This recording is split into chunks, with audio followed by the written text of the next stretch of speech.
എല്ലാ രാജ്യങ്ങളിലും ഈ ഇൻകം അവിടെ ടാക്സബിളാണ്. ഏത് കൺട്രിയിലുള്ള ആൾക്കാരാണെങ്കിലും NRI ആണെങ്കിലും അവർ ഇന്ത്യയിൽ ഫിക്സഡ് ഡിപ്പോസിറ്റ് ഇൻവെസ്റ്റ് ചെയ്തിട്ടുണ്ടെങ്കിൽ ആ ഇൻകത്തിന് നിങ്ങൾ ഏത് രാജ്യത്താണ് ഇരിക്കുന്നത് ആ രാജ്യത്തെ ടാക്സ് കൊടുക്കാൻ ബാധ്യസ്ഥരാണ്. ഡബിൾ ടാക്സസിന് എഗ്രിമെന്റ് എന്നൊരു എഗ്രിമെന്റ് ഉണ്ട്. ആ രാജ്യത്തെ ഇൻകം ടാക്സ് ഡിപ്പാർട്ട്മെന്റിനെ നമ്മുടെ രാജ്യം അറിയിക്കുന്നുണ്ട്. So you are very careful. പറഞ്ഞില്ലേ പണി കിട്ടുന്ന കാര്യം ഉറപ്പാണ്. നോട്ടീസ് വരും. 10, 15, 20 കൊല്ലത്തെ നമ്മുടെ ബാങ്ക് അക്കൗണ്ട് വരെയാണ് ഇപ്പോൾ അവിടെ നിന്ന് നമുക്ക് ഇങ്ങോട്ട് അയച്ചിരുന്നത്. അപ്പം അതുവരെയുള്ള പെനാൽറ്റി കൊടുക്കേണ്ടതായിട്ട് വരും. അറിവില്ലായിരുന്നു പറഞ്ഞിട്ട് ഒരു കാര്യമില്ല. ഇപ്പം എൻ്റെ അറിവിൽ പല മലയാളികളും 10, 20 കൊല്ലമായിട്ട് US UK പോയിട്ടുള്ള ആളുകൾ കൊടുക്കുന്നില്ല. നമ്മൾ മലയാളികൾക്ക് ഈ NRI എന്നുള്ള വേർഡ് അത്ര പരിചയമില്ലാത്തതൊന്നുമല്ല. പണ്ടായിരുന്നെങ്കിൽ ഗൾഫിലായിരുന്നു കൂടുതൽ, ഇപ്പോഴാണെങ്കിൽ യൂറോപ്പിലാണ് കൂടുതൽ. രണ്ട് സമയത്തും ആൾക്കാർ അവിടെ പണിയെടുക്കാൻ പോകുന്നുണ്ട്. സോ ഇങ്ങനെയുള്ള ഇവരുടെ ഈ എമൗണ്ട് കാര്യങ്ങളൊക്കെ ഇൻവെസ്റ്റ് ചെയ്യുന്ന കാര്യങ്ങളിലൊക്കെ സാറിന് എന്താ പറയാനുള്ളത്? NRI ഇൻവെസ്റ്റ് ചെയ്യുമ്പോൾ ഒരു അറിഞ്ഞിരിക്കുന്ന കാര്യം, അവരുടെ അക്കൗണ്ടിൽ നിന്ന് തന്നെ NRI അക്കൗണ്ടിൽ തന്നെ ഇൻവെസ്റ്റ് ചെയ്യണം. 2, പിന്നെ ഏത് ഇൻവെസ്റ്റ് ചെയ്യും ഫസ്റ്റ് ടൈം KYC ചെയ്യണം. Know your claim. അതെല്ലാം എന്നെ കേൾക്കുന്ന എല്ലാ NRIs പറഞ്ഞിരിക്കുന്ന കാര്യമാണ്. KYC ചെയ്യുന്ന സമയത്ത് അവർ ഇന്ത്യയിലായിരിക്കണം. അങ്ങനെ സ്കാൻ ചെയ്ത് കൊടുത്തോ ഒപ്പിട്ട് കൊടുത്തോ ഒന്നും ചെയ്ത് കഴിഞ്ഞാൽ അതൊക്കെ അക്സെപ്റ്റബിളാ. നാളെ ഒരു എൻക്വയറി വരുമ്പോൾ പ്രശ്നം വരുന്നത് ഇൻവെസ്റ്റ് ചെയ്താൽ NRIക്ക് തൂക്കും. അത് എന്താ നിയമം ഒന്നും എനിക്കറിയില്ല. നിയമം എന്ന് പറഞ്ഞാൽ എന്ത് പെനാൽറ്റി വരുന്നു അതൊക്കെ ആ കാലഘട്ടത്തിൽ. ഇപ്പോഴത്തെ ഇന്ത്യയുടെ നിയമം അനുസരിച്ച് ഒരാൾ NRI എന്ന സ്റ്റാറ്റസിൽ ഫസ്റ്റ് ടൈം മ്യൂച്വൽ ഫണ്ടിലോ ഷെയർ ട്രേഡിങ്ങിന്റെ ഒരു ഇതുണ്ട്, ഡിമാറ്റ് അക്കൗണ്ട് ഓപ്പൺ ചെയ്യുമ്പോൾ physically he has to be there in India first time.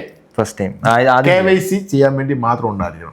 അപ്പൊ ആരെങ്കിലും അങ്ങനെ ചെയ്തിട്ടില്ലെങ്കിൽ അത് ഇനിയും വരുമ്പോൾ അത് വീണ്ടും ഒന്ന് KYC ചെയ്ത് ചെയ്യാന്നാണ് പേഴ്സണൽ ഒപ്പീനിയൻ. അത് ഗവൺമെന്റിന്റെ റൂളാണ്. അത് കഴിഞ്ഞ് നമുക്ക് ഓൺലൈനിൽ ഇൻവെസ്റ്റ് ചെയ്യാൻ പറ്റും. പക്ഷെ ഫസ്റ്റ് ടൈം ഇവിടെ പ്രശ്നം അത് അറിഞ്ഞിരിക്കുക. രണ്ടാമത് NRI സ്റ്റാറ്റസിൽ തന്നെ ഇൻവെസ്റ്റ് ചെയ്യണം. പിന്നെ NRI ഇൻവെസ്റ്റ് ചെയ്യാൻ 2 ഓപ്ഷൻസ് ഉണ്ട്. രണ്ടാലും ഇഷ്ടംപോലെ ഓപ്ഷൻ ഉണ്ട്. കോമൺ ആയിട്ട് നമ്മൾ ഇന്ത്യയിൽ കണ്ടുവരുന്ന ഒന്ന് ഫിക്സഡ് ഡിപ്പോസിറ്റ്, NRI FD.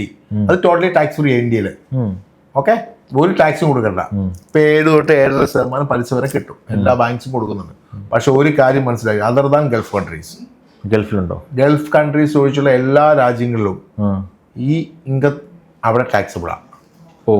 ഗൾഫിലില്ല, ബാക്കി എല്ലാ രാജ്യം ആരും ഒരു മലയാളി കൊടുക്കുന്നില്ല. എല്ലാ മലയാളി സുഹൃത്തുക്കളും അറിഞ്ഞിരിക്കുക. എന്നെ കേൾക്കുന്ന മലയാളികളെല്ലാം മലയാളികൾക്ക് ഫോർവേഡ് ചെയ്ത് കൊടുക്കുക. US UK Australia New Zealand other than Gulf country ഏത് കൺട്രിയിലുള്ള ആൾക്കാരാണെങ്കിൽ NRI ആണെങ്കിൽ അവർ ഇന്ത്യയിൽ ഫിക്സഡ് ഡിപ്പോസിറ്റ് ഇൻവെസ്റ്റ് ചെയ്തിട്ടുണ്ടെങ്കിൽ ഇന്ത്യയിൽ ആ ഇൻകം ടാക്സ് ഫ്രീ ആണ്.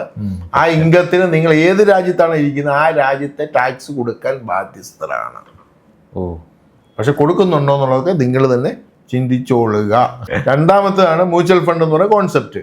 മ്യൂച്വൽ ഫണ്ട്സിൽ ഇന്ത്യയിൽ 1 ഇയർ കഴിഞ്ഞ് 12.5% ടാക്സ് കൊടുക്കണം. ഇതേപോലെ തന്നെ US UK cities UK US other than Gulf countries ആണെങ്കിൽ ഈ 12.5% കഴിച്ച് ആ രാജ്യത്ത് ഇതിൽ കൂടുതലാണ് ക്യാപിറ്റൽ ഗെയിൻ ടാക്സ് എങ്കിൽ ബാലൻസ് അവിടെ കൊടുക്കണം. ഡബിൾ ടാക്സസിന് എഗ്രിമെന്റ് എന്നൊരു എഗ്രിമെന്റ് ഉണ്ട്. എഗ്രിമെന്റ് അനുസരിച്ച് ഇവിടെയും അവിടെയും കൊടുക്കണ്ട. ഇവിടെ കൊടുത്തതിന്റെ ബാലൻസ് അവിടെ ഉണ്ടെങ്കിൽ അവിടെ കൊടുക്കണം. ഫഡ്ക എന്ന് പറയുന്ന ഒരു കോൺസെപ്റ്റ് ഇന്ത്യയിൽ ഇംപ്ലിമെന്റ് ചെയ്തിട്ടുണ്ട്. ഇവിടെ നടക്കുന്ന എല്ലാ കാര്യങ്ങളും നിങ്ങൾ ഏത് രാജ്യത്തിരിക്കുന്നോ ആ രാജ്യത്തെ ഇൻകം ടാക്സ് ഡിപ്പാർട്ട്മെന്റിനെ നമ്മുടെ രാജ്യം അറിയിക്കുന്നുണ്ട്.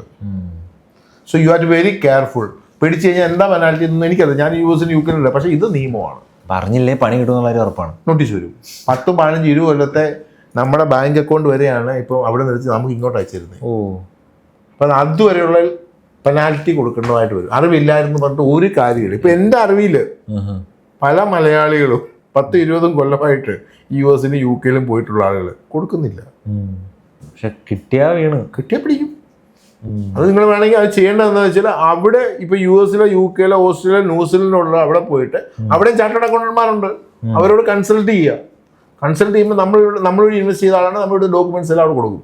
ഫോർ എക്സാമ്പിൾ US ഒരാൾ ഇന്ത്യയിൽ FD ഇട്ടു, NRI FD 7% കിട്ടി. ഇത് ടാക്സ് ഫ്രീ ആണ്. ഇവിടെ ഈ 1 കോടി രൂപയായിട്ട് 7 ലക്ഷം രൂപ കിട്ടും. ഈ 7 ലക്ഷം രൂപ ഇന്ത്യയിൽ ടോട്ടൽ ടാക്സ് ഒരു ടാക്സും കൊടുക്കണ്ട.